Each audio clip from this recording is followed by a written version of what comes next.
Farmer Craig, Pumpkin Man Craig, go back to your farm, your pumpkins and your tomatoes, and grow a super farm. 1.4. I'm talking about the shit in your toilet. Your shit in your toilet stinks. Welcome to the future of money. Come with us on this journey into the world of Bitcoin, blockchain and crypto projects. You're going to meet the trailblazers. These people have changed my life and they may very well do the same for you. Vesa! Good morning, guys. Good morning. Good to see you. How are you, sir? Good to see you again. I'm good, man. I'm a little conference weary, but very happy. It was an amazing experience. CC Forum was definitely one for the books. It was indeed. Lots of cool stuff too. Yeah. I saw the footage. So I just introduced SirToshi is in fact in the room as well, I believe. So you were both at the conference together. Maybe I don't know whether you SirToshi, whether you saw the auction of one of your pieces of art, which I believe Craig Wright actually won. Yeah, he won it, and he actually outbid himself because there was no one else in the room bidding. Well, there was one guy to begin with the starting price for this artificial intelligence art piece was 1 Bitcoin, and we had really set up a very sweet, wholesome thing with Marco Robinson's Freedom X charity, and we were attempting to raise some proper capital for the homeless people. And it ended up being so that no one almost bid. But it was a little weird because at some point it felt like it went to 2 Bitcoin, but then it went back to 1.3, which doesn't make any sense.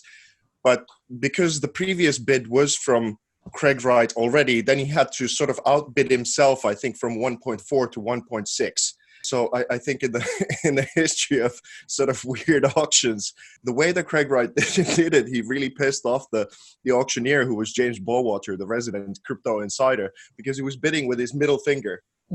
So it was in fact every time he bid, he was actually giving the middle finger to James, and James didn't take that too well.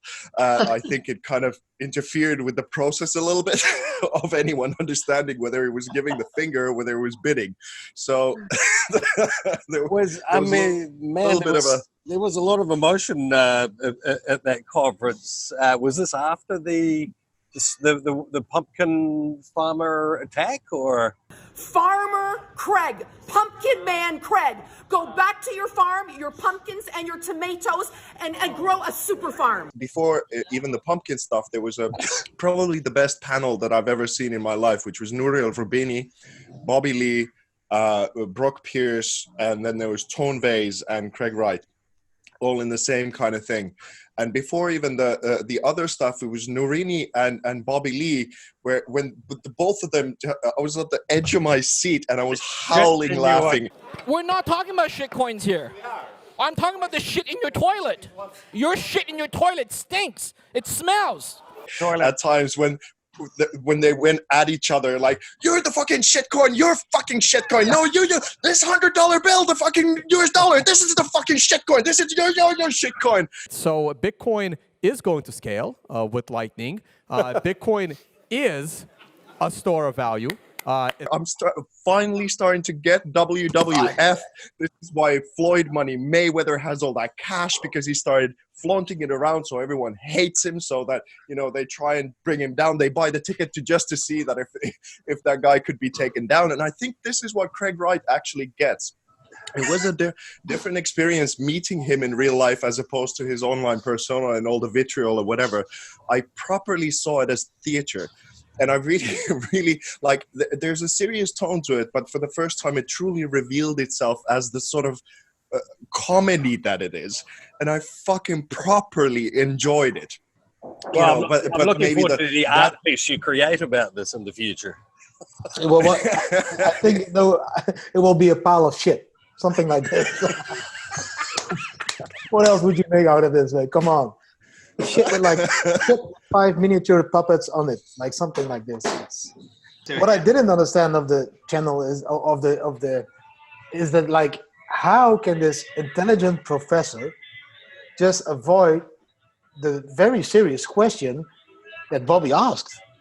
He just asked, why is it possible that this $100 bill now is less valuable as 30 years ago? He didn't want to answer this. I didn't understand why doesn't he want to answer this question? And it's a whole fucking shit show from the stage to the audience, I think, to a relative degree. And it was fun to see how at some point, and especially when it came to the Pumpkin Greg and all that kind of stuff, when that one guy from the audience started going like, guys, you don't get it. Sorry, Mr. Sniper. Mr. Sniper, please hold. Mike's going to make one more point.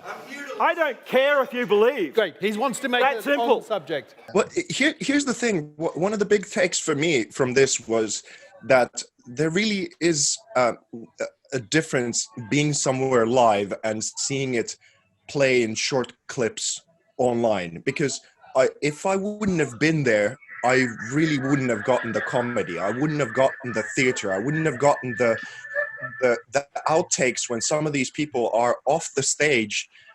Like, let's say Tone Vase, when he's full of vitriol and Craig Wright is full of vitriol. But then when it's the gala dinner and they know the play that they do, but there's also a kind of friendliness inside of that there, because it's almost like the polar opposites of the energy find one another. They actually have, in some ways, far more common with one another than they would ever like to admit, but should they burst that bubble, the interest would go.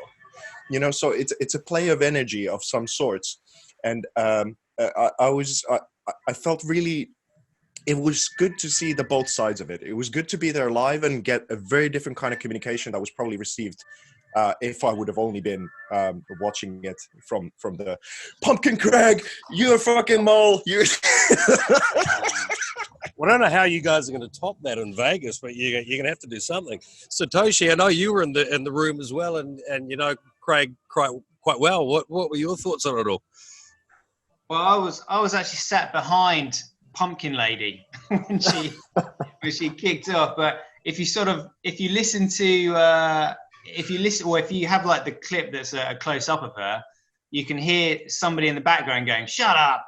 That's exactly what you want. You are a mole trying to crash Bitcoin. Farmer Craig, Pumpkin Man Craig, go back to your farm, your pumpkins and your tomatoes, and grow a super farm. Shut up. That was me. But yeah, it was funny. It was very much like Vesa was just saying. It's kind of like, it's all, when it's on stage in front of the cameras, it's all bravado and it's all fun and games. And I mean, this is one of the things that, either love him or hate him, entertainment follows Craig wherever he goes. It's like Marmite, but he creates entertainment, and that's kind of like, and like Vase was saying, you might meet people from different camps, but at the end of the day, we're all in crypto. We all want the same thing. We want crypto to succeed. We've just got different ideas about how it's going to happen.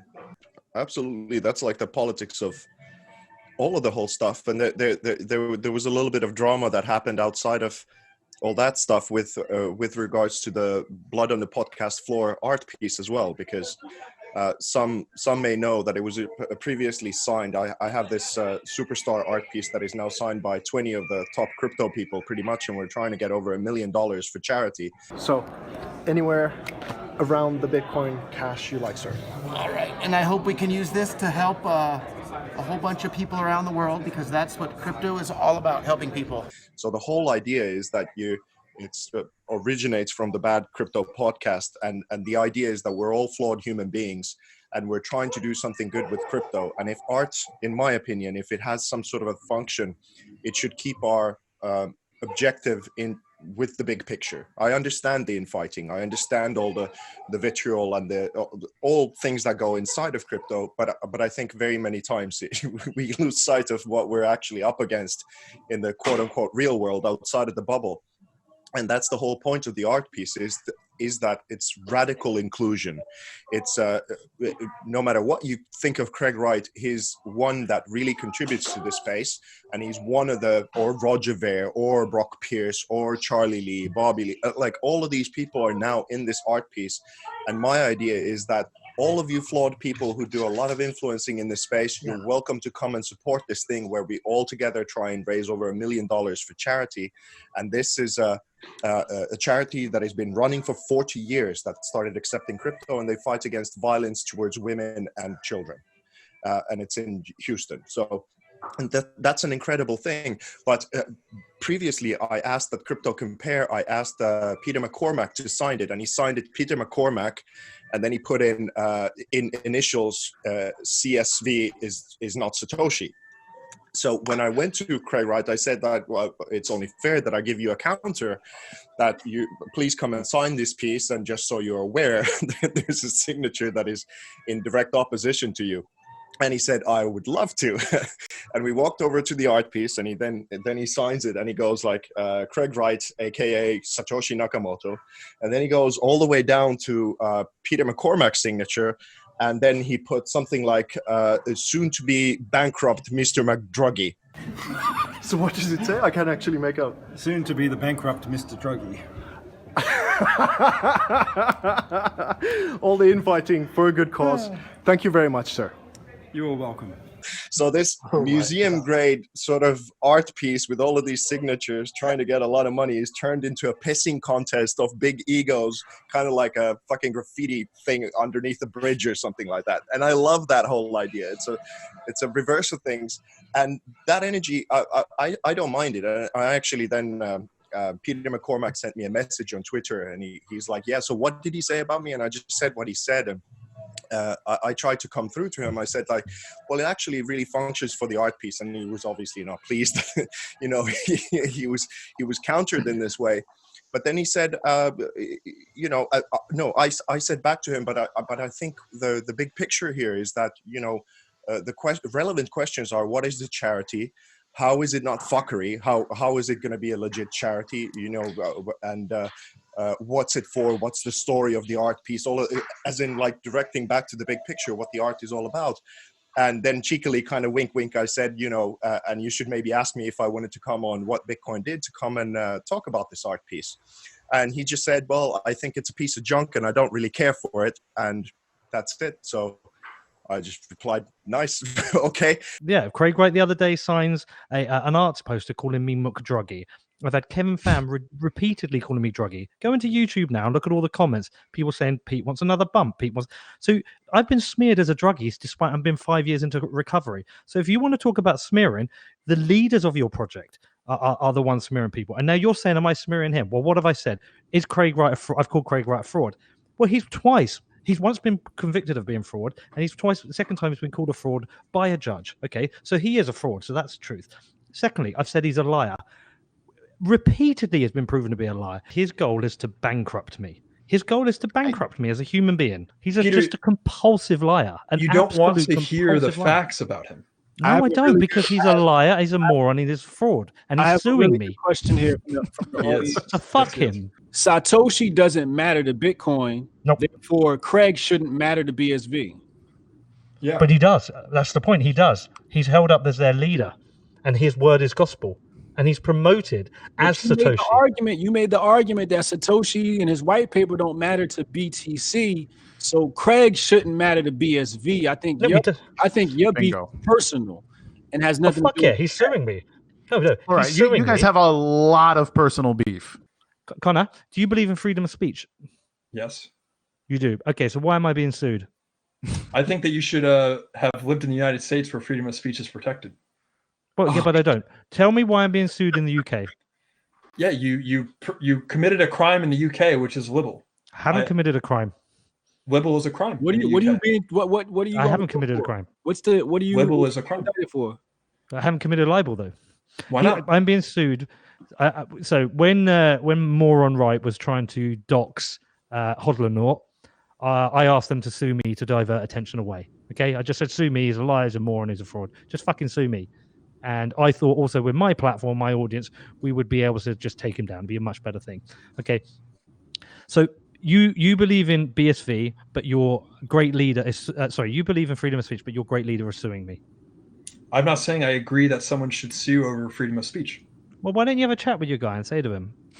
Because I think that you've antagonized him enough that I don't really care to defend you. So in other words, enjoy your hand you're jobs. only- I didn't do this to be in the popular crowd. My podcast was already #1. I'd already sold out all my ads. So I didn't have to do any of that. I did it because it was the right thing to do. Because he is a liar, he is a fraud, and he is a moron. And he has morons like you perpetuating his lie and his fraud. And if you actually grew a pair of bollocks, you would see all the evidence that everyone else sees that this guy's a liar and a fraud. And you're going to go down on the wrong side of history of supporting a fraud. Do it, but you lack no bollocks. Peter, it would be easier for me to agree with you. And that's no, the it thing. doesn't.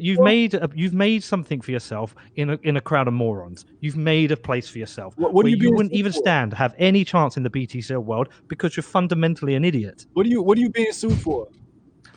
Because I called him a liar, a fraud, and a moron. So libel? Yeah. Yes. You being sued for libel? Yeah.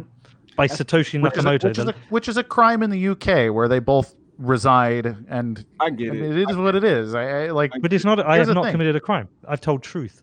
Well, it's not the truth. That's So- It is the debatable. Okay, to call somebody a fraud is to say they have engaged in fraud. There is an article on Bitcoin Magazine written by Jameson Lopp factually documenting multiple instances of fraud that Craig Wright has gotten. Things he has said that were untrue that he was caught in with factual evidence showing they were untrue. Fraud is legal status. I don't know if Craig has been convicted of fraud anywhere. And if he has not been convicted of fraud, then he is not legally a fraud, because fraud is a legal term. I'm not for those infights. I'm for the big picture. But in this particular case, what's nice about it is that the whole event and the pissing contest ends up generating the energy that propels the art piece where it should go. So I'm grateful. You know, I'm just okay with it, and I don't hold any vitriol or whatever. As long as I get that fucking over $1 million and it goes to that charity, I'm good. You know.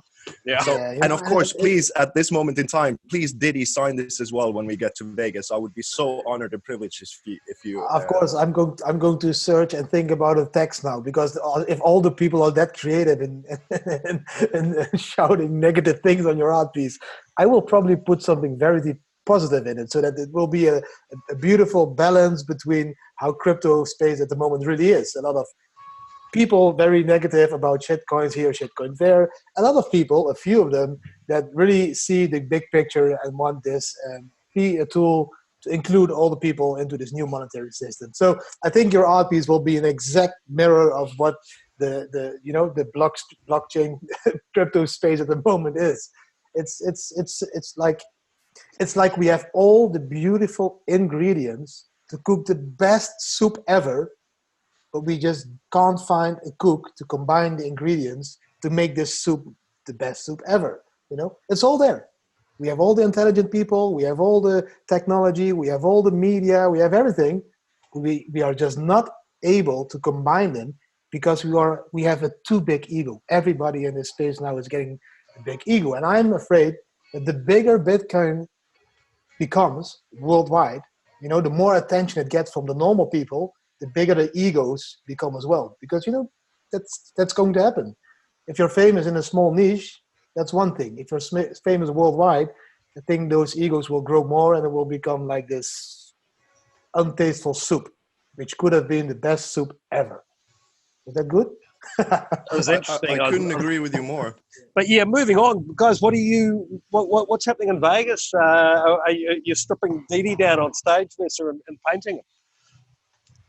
Well, let's see. It's up to Didi whether he wants to do it on stage or maybe. The Litecoin Foundation has kindly given me my own room for the art, so we're going to make a really cool exhibit there. But that's probably where I'm going to be building the studio. So I just got this picture that I loved as a concept is the legend of Atlas, you know, which is in these famous statues where Atlas carries the world. And I think it's part of the responsibility, and maybe ties a little bit into the previous conversation, as in that I think how the ego is kept a little low is by accepting responsibility and a vision bigger than ourselves. And I think that's what helps me with my ego, which I have like everyone else. But if the picture is much, much bigger and the mission is bigger than myself, then it puts into perspective that I can go to these very, very big ego people. And it's not sometimes always fun, to ask them for their signatures, because that, in terms of hierarchy, that kind of, whether it's an honor or whether it puts me below or those kinds of things, it's not always great. But if my picture is what I'm trying to do with this whole thing, then fuck anyone's ego. I don't care how big of a name or whoever you are, you're not as big as the world. And that's where the love should flow and go. And in one way, this is what I feel that Didi is absolutely doing. You've accepted a mission and a responsibility. It carries in your family. It carries in the whole mission of how you do things. So you're in one way kind of like Atlas carrying Bitcoin. But then the last time we had this conversation, which unfortunately didn't come online because we had some technological problems and my internet sucked balls. Basically, what I realized is that Bitcoin is now starting to carry you. The sponsorships and the cards and the things like that, the love that you've put into this space is now coming to help Atlas carry this load that is there. So I thought, if we body painted and somehow put this theme and your life mission into an art piece, and then let's see what we do with it, whether we sell it or do we give it to charity? Do we do something again that helps propel something positive into the space? I think that's the bigger mission. So whether we do it on stage, whether in that room, I'm going to set it up, the mini studio there. I mean, obviously it's going to get a lot of love if we do it on stage. I'm game to do it whichever way. We just haven't had that conversation. I'm just happy we get to do it because I admire your story and I love it very much. So. I do think we'll get a lot of laughter as well on stage because, you have to implement this Greek style body on a daddy style body. So that will be a huge problem. So when's this happening, guys? I don't know. What dates? And will it be online? People will be able to, any planning around that? Or I guess this is the first time you two have spoken for a while. Yeah, I think my performance is on the 28th. I actually have to check. It's either on the 28th or 29th.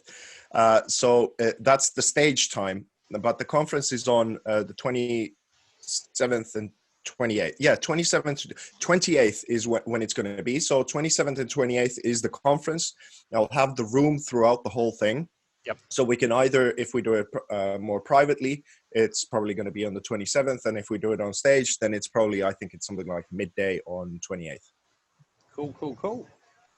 So, I will be there from 26th till the 1st of November. So we have all the time. Plenty of time. Very cool. You're gonna be the guy covered in gold paint running up and down the Sunset. What's it called? Not the Sunset Strip. It's just the strip in Vegas. The strip club. What do you want to say? What is on your mind? You never know where the evening takes what happens in Vegas. We all saw the movie Hangover. Well, I got more than one. We will end up pissing in Mike Tyson's pool. Painted in I'll gold. try and avoid that. He's very calm these days, but he'll still probably kill me with one fist. So one finger. Just be real. So Vesa, what it was been a month or so since we last spoke. What else have you been up to? Anything exciting? Have you what projects you're working on at present? Well, there's quite a few things, and just to say, it's like these 20 signatures just from CC Forum, as well as Craig Wright. I got the signatures of Roger Ver, Bobby Lee, Trader Cobb, and Tone Vase into this thing as well. So that keeps building momentum, and we're going to get a lot more signatures now, hopefully with Didi as well in Vegas, and let's see where that whole thing builds to.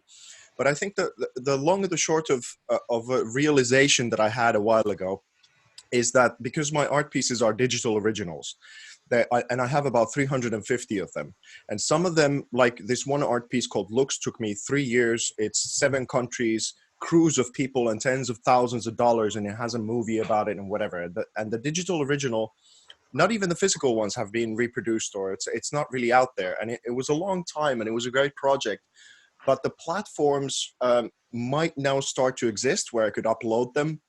Well, some of them, like the Blockchain Art Exchange, actually restores the files kind of like museum grade, and things like that are starting to make it legit. But the collectors are not yet there who would understand that a digital art piece without any physical thing to come with it would be like $50,000 or up. Like there's maybe an exception like the Forever Rose or something like that. But for the majority part, my whole back catalog is not something that I can yet put on the blockchain in such a way that it makes any sense whatsoever. So what I realized that is a part of the mission, as well as educating people about the importance of creativity in the tech space altogether, is also to educate why in the art world, my idea is that I'm starting to think is going to become a reality, that the digital art pieces, because of the blockchain verifications, are making eventually the digital art pieces more valuable than the physical ones, because there's so much fuckery in the physical art piece world and forgery and things like that, that it's even the best of, let's say, Christie's, they might have up to about 50% forgeries when they're selling stuff. So it really is quite ugly underneath that whole world. So if you have authenticated art pieces on the blockchain, and they might be digital, and it's a little bit of a different kind of way to consume the art, but in terms of as a rare collectible and tradable thing, they are likely going to surpass the physical ones at some point. So basically, what I realized that if I put together a company that was backed up by these physical art pieces, and I have some reach, and I just started, by the way, writing for Gokhstein magazine as well as News BTC, so the reach to the community is starting to be bigger, and I'm like getting in a position where I can educate the new market. Yeah. And then perhaps if I got a company funded, essentially writing my white paper here live on on the vlog, if I got that, then I'd have resources to educate the community for the next 5 years as to what the whole coming evolution is. And I think it's a little different when an artist does it as opposed to a company who's invested in a clearly different kind of way.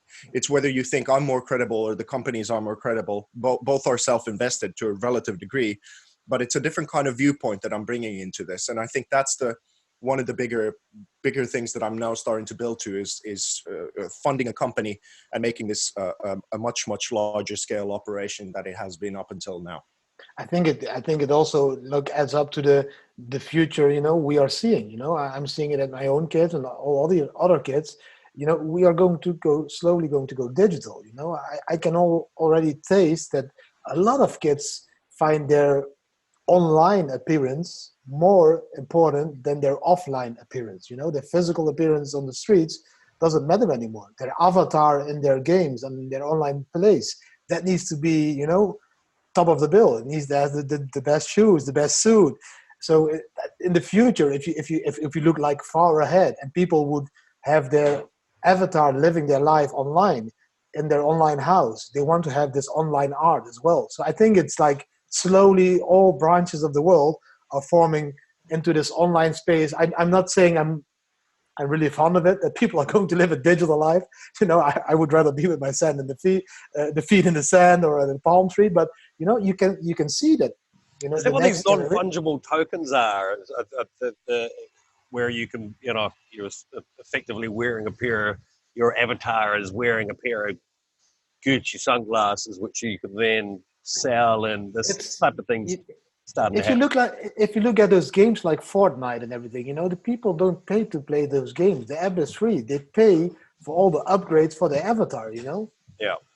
Kids give more money. I think they spend more money a month on online gaming and avatars than they do on like buying the newest Nikes, like we did, like 20 years ago. So I think there's a shift. A lot of kids are caring more and more about this online appearance instead of this offline appearance, and that will also shift in art. It's why would you have a offline art gallery when you can have a very beautiful screen on the wall? On the wall, a very beautiful screen that just displays your online art.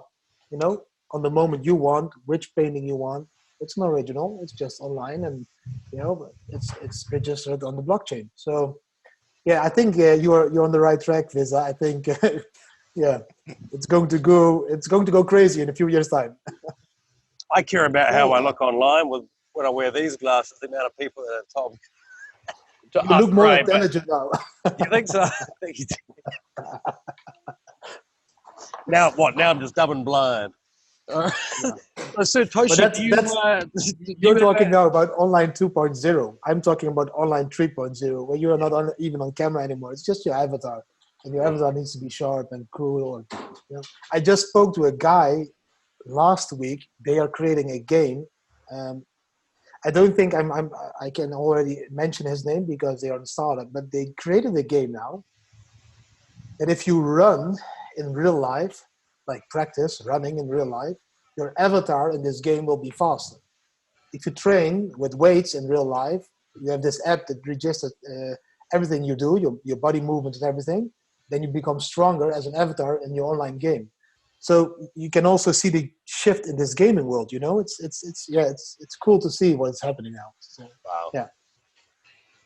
So you need to start running, Sean.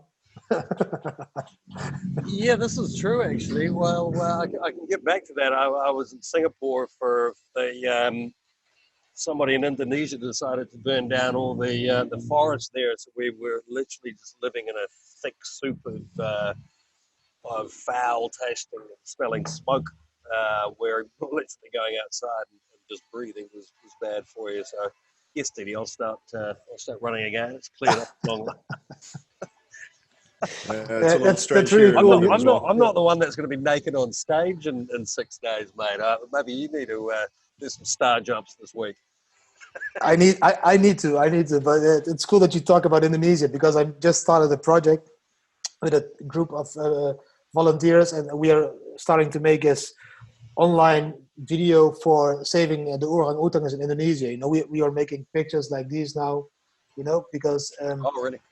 Yeah, it's really cool. It's going to be turned into a 3D video where this small baby orangutan is losing his mother, and just to make people aware. So well, yeah. Look, man. I mean, it's so often in life you see things on in the media and it doesn't really affect you, but this was yet what seems to be an increasing amount of scenarios where literally I'm there and I can't breathe because of exactly what's happening there. So hats off to you yet again, Didi, for really doing your bit for this planet. So SirToshi, you've sort of sat quietly in the corner there. Have you got a presence online you'd like to let the world know about, or our audience? I've just got a bit of a YouTube channel, and I'm sort of more prevalent on Twitter. But I mean, it's just sort of it's just generally crypto education, really. Yep. Fantastic. I'm going to look for you now and follow you. Are you SirToshi? It probably more focuses on the concept of money and currency and a medium of exchange, rather than specifically any particular type of crypto. Okay. Yeah, guys, we've just had a really good chat. Actually, you're I found a very knowledgeable guy, without a doubt. Enjoyed that. Thank you very much for your time. What's your handle, buddy? It's SirToshi TV on Twitter. SirToshi TV. Okay. Yep, found you. Following. Excellent. Oh wow, nice one, Didi. Yeah, I think I'm following you. Awesome. Great stuff. We're already following each other, everyone that's watching. So yeah, hey, so guys, I think we've got about 3 minutes left here. So just everyone's schedules over the next couple of weeks. Obviously, you guys are going to be in Vegas together, which I'm extremely envious of. Vesa, back to London after that. Are we going to see you hopefully in Asia again in the next couple of months? Any plans? Well, that's the whole thing. And if you don't mind me, that piece, Lakshmi Resurrection, which is about Hindu culture and this deity of wealth and health adopting Bitcoin into the divine portfolio of India, is part of the big mission in the background, blessing us all for our various journeys around the world. And it's again with the same thing why I really love going to Vegas and the Litecoin Summit first and World CryptoCon is that I know that all of those guys are really great and they're doing it for the right reasons. All the conversations that I've had with the Litecoin family thus far have been very much in line with my own values, and I'm looking forward to meeting them all. And because they stay humble and build and do the right thing, that's why they really start to dominate in areas where most people only have a wet dream of getting, like the MMAs and the Miami Dolphins and all those kinds of things. So I'm really looking forward to having those kinds of conversations. I was invited to continue to Dubai. I think there's going to be a couple of Miami events on this, both December and January. And I'm looking forward to the conversations that we're going to have, so that I would finally get to come to Singapore. It's been far too long. And you know, from my part, I'm just really looking forward to Vegas. I hope we can still get you out there somehow. It would be so great to hang out with you as well. But yeah, outside of that, it's just the space keeps supporting me, and I keep supporting it. And it's a beautiful thing, because I'm full-time in crypto now. I've jumped out of the art world almost entirely. Awesome. Same here. I can't say less, man. Vesa, for me, it's the same. You know, we are the Bitcoin family, but we received a lot of love from the Litecoin family as well. And yeah, I admire this, that people don't hate each other like this. And I'm very much looking forward to meeting all the people of the Litecoin team, meeting you, of course, getting my gold butt painted in gold. And you know, it's just connecting over there. It's just connecting. And I think that's going to be a very beautiful event. You know, looking very much forward to this.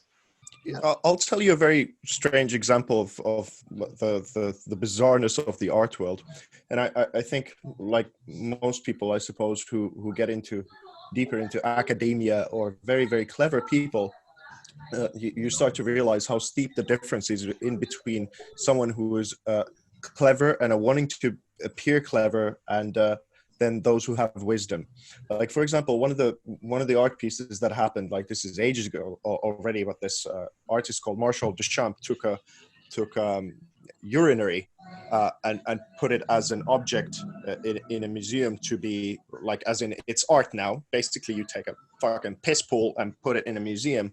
And then you have a whole bunch of very, very clever people who are all debating around this, like, fucking toilet, about how revolutionary of an idea it is that you take a utilitarian thing and you put it in a museum setting, and it's now art, and oh, what a cool concept, and whatever. And then you have all the emperor's new clothes type of people sort of debating and making a whole show of it. And I'm just one of the ones who's sitting there with popcorn watching all of these idiots, like, do this thing. And I think it's comedy gold.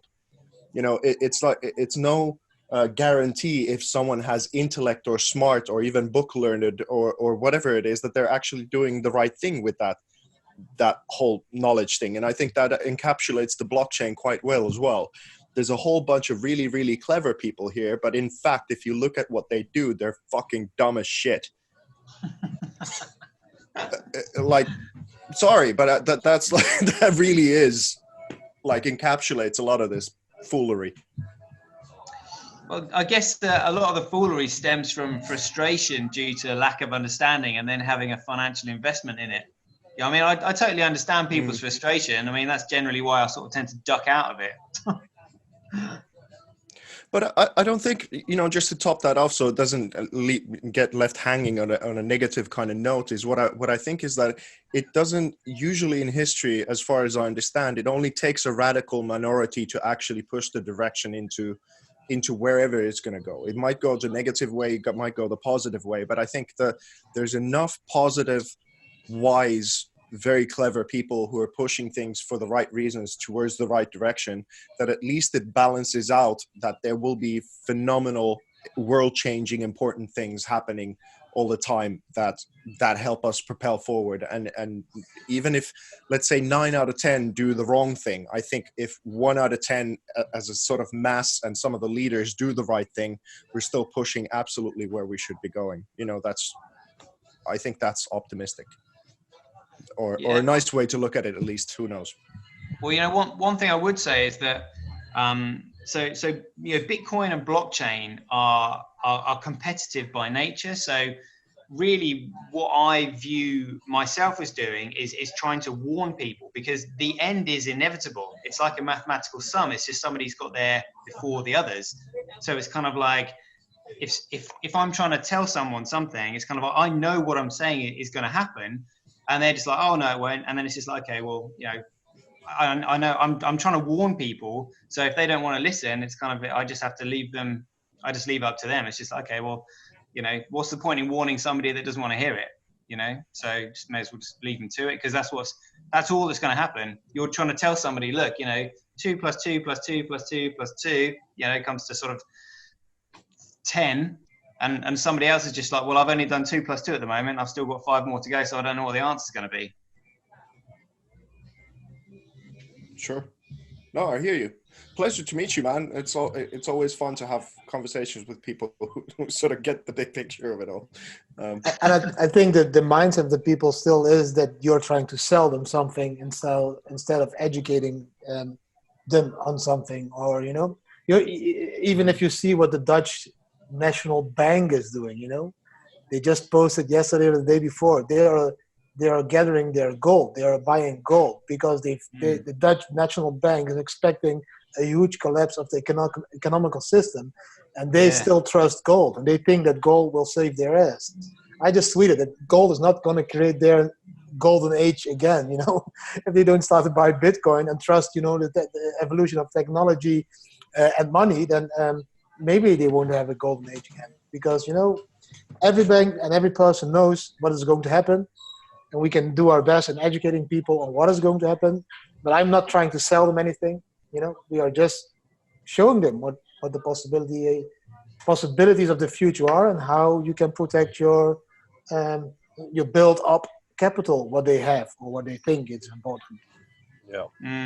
Well, I think and anybody who doesn't know about crypto, gold at the moment, you know, if they're discounting crypto, gold is literally the only thing that's going to save their ass, because the stock market is primed for a massive recession. Like, it's at the moment, the US stock market is double the value of America's GDP, and they're already stuck in this situation because interest rates are so low. So it's just like, I think we're gonna experience something like we've never experienced in our lifetimes. You know, it's coming. It's really I agree.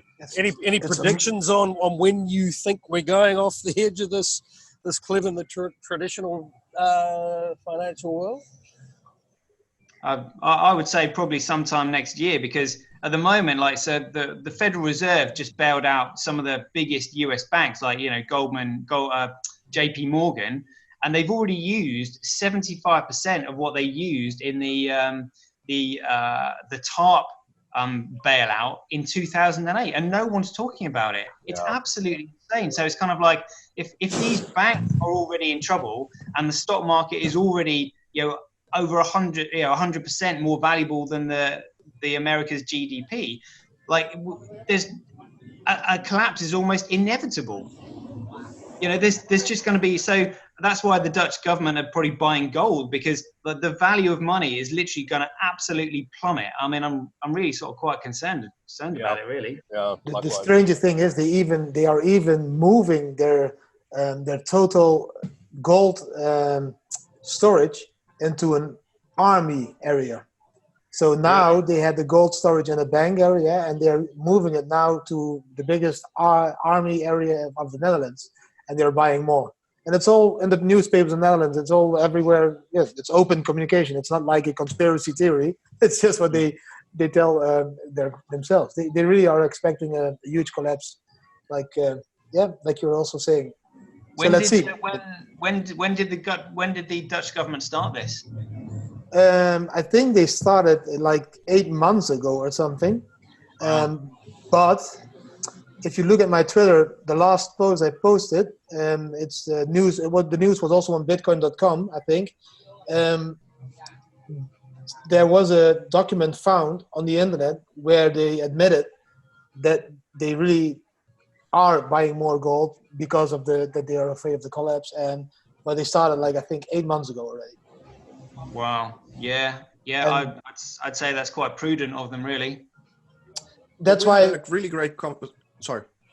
That's why it's like this strange, because, you know, normally the Dutch National Bank is like more of this Keynesian, you know, inflationary game style of thinking, and they're not trusting it anymore, and they are just buying gold now because they think differently now, I think. Yeah. Well, we had last time we discussed with Sean, just the two of us, on the phone. I actually said this to Craig as well when we were discussing. about, because he's obviously someone who believes in the power of government a lot, and he wants to play by the rules and do those kinds of things, and that's obviously a big contention with the crypto world. But when I told him what we were discussing is that, you know, one thing that he doesn't take into consideration in his valuations and 15 trillion and all that kind of stuff is what we discussed is that what if because, you know, essentially all the governments are backed up by the legislation and their money and their military, but most governments don't have a massive military, so their whole operating system is that they control the currency.